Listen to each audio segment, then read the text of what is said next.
Les méthodes de Dieu sont souvent considérées comme mystérieuses, c'est-à-dire qu'elles laissent souvent les gens totalement perplexes. Pourquoi Dieu aurait-il dit à Josué et aux enfants d'Israël de marcher autour de la ville de Jéricho pendant une semaine? Josué 6, 1, 4. Quel bien pourrait-on tirer de l'arrestation de Paul et Silas et qu'ils soient battus sans raison? Acte 16, 22, 24.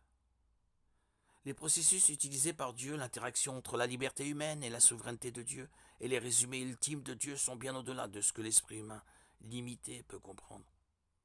La Bible et les témoignages des chrétiens à travers les âges regorgent d'histoires vraies, montrant comment Dieu a retourné une situation après l'autre, un problème après l'autre, une vie après l'autre, complètement à l'envers. Et il le fait souvent de la manière la plus inattendue, étonnante et inexplicable. La vie de Joseph est un bon exemple de la manière mystérieuse dont Dieu agit parfois. Genèse 37, 1, 50, 26. Dans la Genèse 50, 20, Joseph dit à ses frères: Vous aviez médité de me faire du mal. Dieu l'a changé en bien.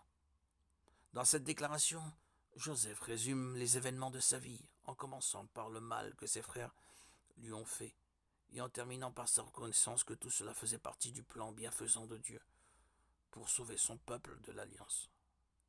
Genèse 15, 13, 14.